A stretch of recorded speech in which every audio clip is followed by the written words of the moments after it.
It's me महबूब अली मुगल। आज हम discuss करने जा रहे हैं फर्स्ट ईयर से रिलेटेड चैप्टर 3 का टॉपिक फ्रिक्शन। अब सबसे पहले हम आज के वीडियो लेक्चर में क्या डिस्कस करेंगे, फ्रिक्शन क्या है, नंबर 1।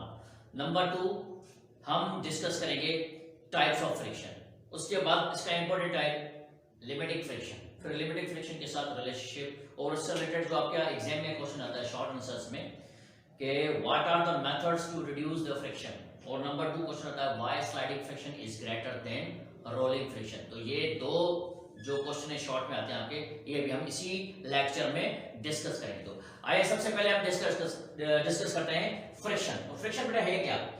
जब भी ऑब्जेक्ट स्लाइड करे या रोल करे या मूव करे over any other surface, let's suppose करते हैं एक सरफेस से आपकी रोड है या ये आपका मार्बल का सरफेस है, इसी सरफेस के ऊपर अगर कोई भी ऑब्जेक्ट मूव करता है तो ऑब्जेक्ट का अपना सरफेस और जिस सरफेस पे वो ऑब्जेक्ट मूव कर रहा है, तो बिटवीन टू सरफेसेस एक फोर्स प्रोड्यूस होती है।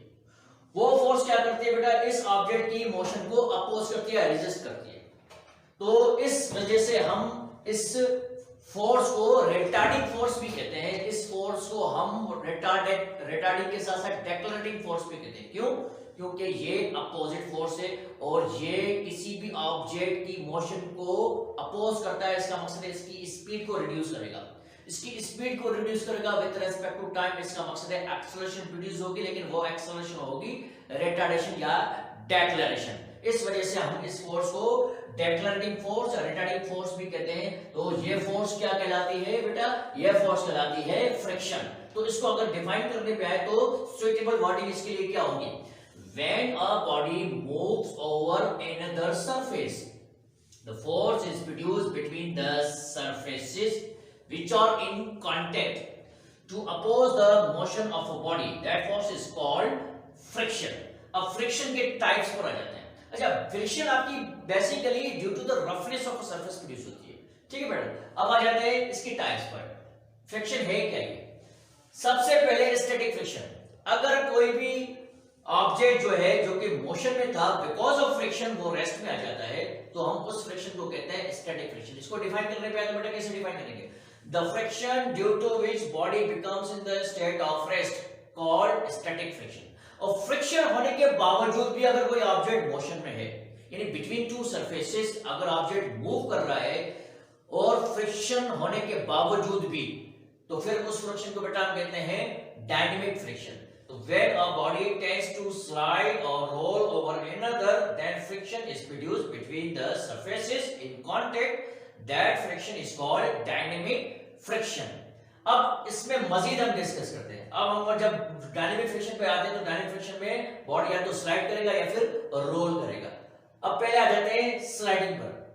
तो when a body slides over another, friction is produced between the two flat surfaces. ये जो मैंने थोड़ी देर पहले आप लोगों को एक एग्जांपल दिया है एक ब्लॉक का, तो इसकी सरफेस भी फ्लैट है और जिस पर ये स्लाइड कर रहा है या मूव कर रहा है वो सरफेस भी फ्लैट है। तो फोर्स यानी अपोजिंग फोर्स जो प्रोड्यूस हो बिटवीन टू सरफेसेस, तो उस फ्रिक्शन को हम कहते हैं स्लाइडिंग फ्रिक्शन। अब स्लाइडिंग फ्रिक्शन में बेटा जो सरफेस के साथ होती है मैक्सिमम कांटेक्ट में, और वो मैक्सिमम कांटेक्ट के साथ साथ परमानेंट कांटेक्ट भी होते हैं। इस वजह से स्लाइडिंग फ्रिक्शन जो है वो ग्रेटर देन होती है रोलिंग फ्रिक्शन की। कैसे बेटा? सबसे पहले हम रोलिंग फ्रिक्शन डिस्कस करेंगे।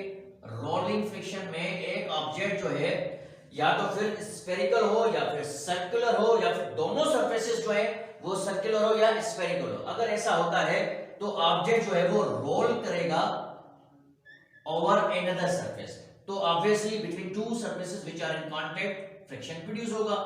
अब फ्रिक्शन जो प्रोड्यूस होगा वो अपोज करेगा इसकी मोशन को, लेकिन वो इतनी अपोज नहीं करेगा जितनी स्लाइडिंग में कर रहा था। इस वजह से क्या रीजन क्या है? क्योंकि इन दोनों का कांटेक्ट एक तो मिनिमम है, दूसरा जब ये वाइल रोटेशन या वाइल जब ये बॉडी रिवॉल्व करती है ओवर अनदर, तो होता क्या है इसका जो कांटेक्ट है फ्रॉम विद अनदर सरफेस वो चेंज हो जाता है।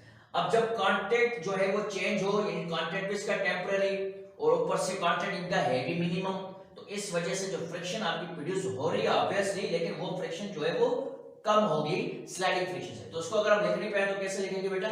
इसको हम लिखने पे आए तो हम इसको ऐसे लिखेंगे sliding friction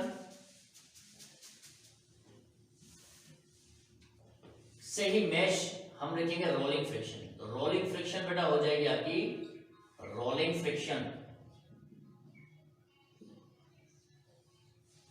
when a body rolls, when a body rolls over another,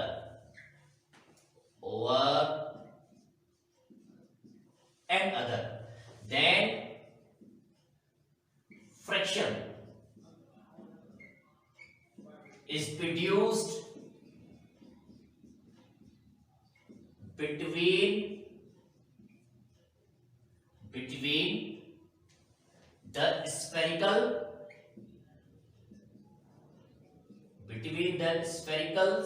spherical or circular surfaces,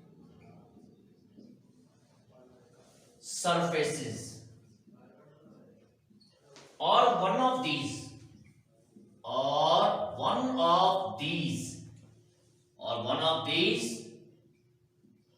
either spherical यानी बॉल भी हो सकता है, और सर्कुलर गाड़ी के टायर सर्कुलर। तो when a body rolls over another, then friction is produced between the spherical or circular surfaces, or one of these, either spherical or circular. That friction is called a rolling friction. तो इससे related आपका exam में question आता है why sliding friction is greater than rolling friction. तो ये हमने discuss कर लिया। क्यों? Because in sliding friction the surfaces are in maximum and permanent contact, but in rolling friction the surfaces are in minimum and temporary contact. That's why sliding friction is greater than rolling friction. ये इसका answer होगा बेटा। तो that friction is called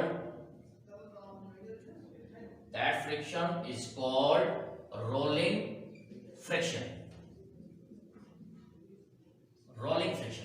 अब बात आ जाती है, अब हम डिस्कस करने जा रहे हैं importantly limiting friction.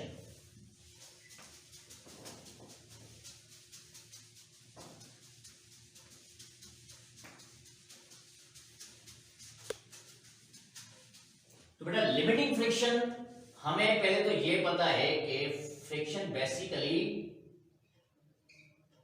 Self adjusting force है।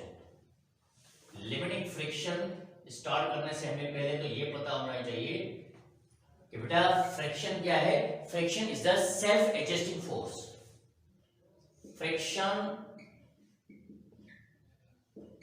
Is a self adjusting force. ये आपका एमसीक्यूज भी आ सकता है। Which force is the self adjusting force? Friction. Friction is a self adjusting force.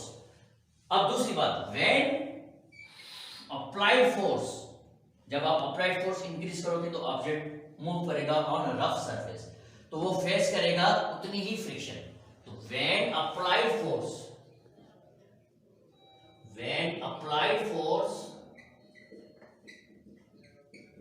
Is increased,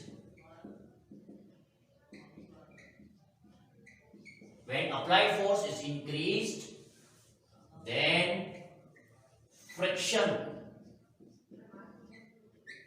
also increases, क्योंकि जितना ऑब्जेक्ट मोशन में होगा, जितनी आप लोगों ने फोर्स अप्लाई की उसको मोशन में लाने के लिए, उतनी ही वो रफ सरफेस में अपोजिशन को फेस करेगा। then friction also increases। तो friction can not exceed maximum value. जितना आप लोगों ने फोर्स किया है उतनी ही इस पर फ्रिक्शन एक्सर्ट हो रही है। तो there is a limitation.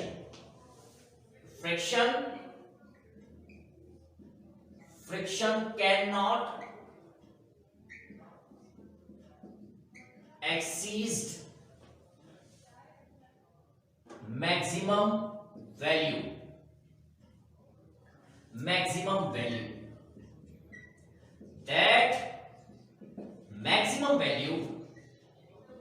that maximum value एक लिमिट सेट हुई है जहां तक फ्रिक्शन है, उससे ज्यादा आप जो है वो अप्लाइड फोर्स नहीं कर सकते। अप्लाइड फोर्स करोगे तो जाहिर है जितना आपने अप्लाइड फोर्स अप्लाई किया है उस ऑब्जेक्ट को मूव करवाने के लिए, तो उतना ही फ्रिक्शन ने जो है फेस किया है। तो एक इसकी सर्टेन लिमिट है। तो friction can not exceed maximum value, that maximum value of friction is called, that maximum value of friction is called limiting friction. Limiting friction बेटा, limiting friction, अब थोड़ी देर पहले हमने कहा था कि friction is produced because of the roughness of the surface or due to which you have to apply greater force, and friction is also increases when applied force is increased। ये हमने लिखा है। तो लिमिटिंग फ्रिक्शन आप कैसे define करोगे बेटा? तो लिमिटिंग फ्रिक्शन की डिपेंडेंसी जो है, लिमिटिंग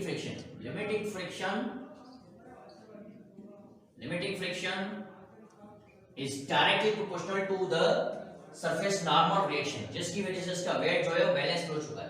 तो limiting friction is directly proportional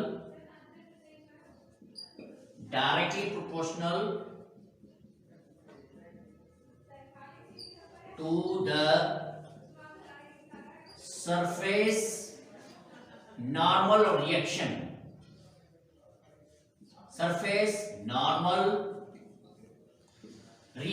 तो जिसको आप ऐसे लिख सकते बेटा, ये फ्रिक्शन कौन सा है? लिमिटिंग फ्रिक्शन है, जो कि डायरेक्टली प्रोपोर्शनल है सरफेस के नॉर्मल रिएक्शन है। To remove the sign of proportionality we use constant. इस कांस्टेंट को आप कहते हो कोएफिशिएंट ऑफ फ्रिक्शन। तो फ्रिक्शन का ऐसा यूनिट आपका हो गया न्यूटन, नॉर्मल रिएक्शन का आपका फोर्स है, उसका ऐसा यूनिट भी हो गया न्यूटन। तो बेटा ये म्यू आपका हो गया coefficient of friction.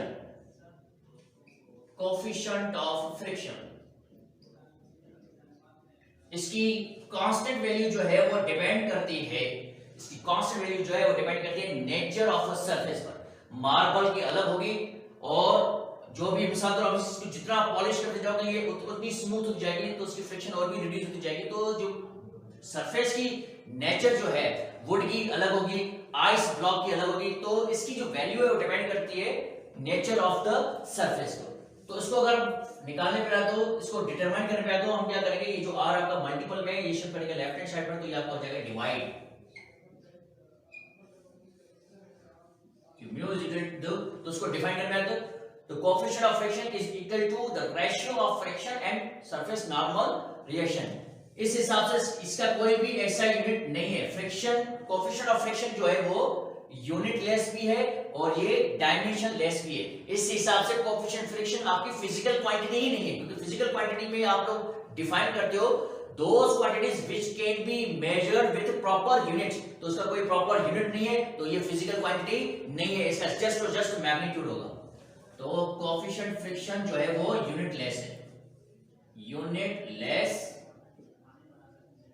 And dimension less.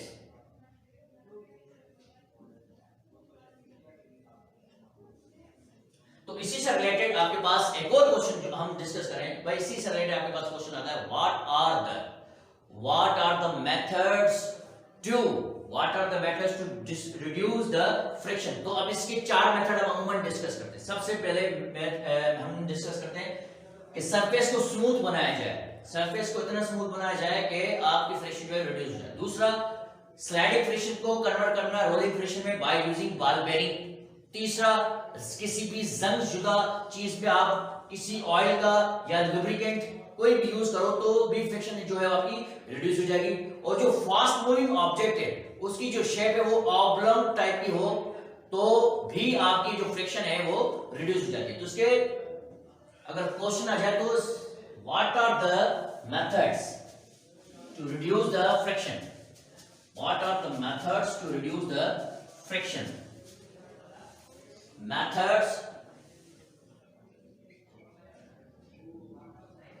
methods to reduce friction।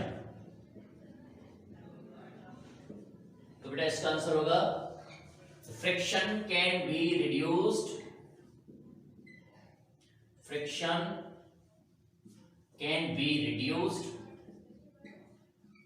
by number 1, making surface so smooth. Number 2, using ball bearings. Number 3, using lubricants.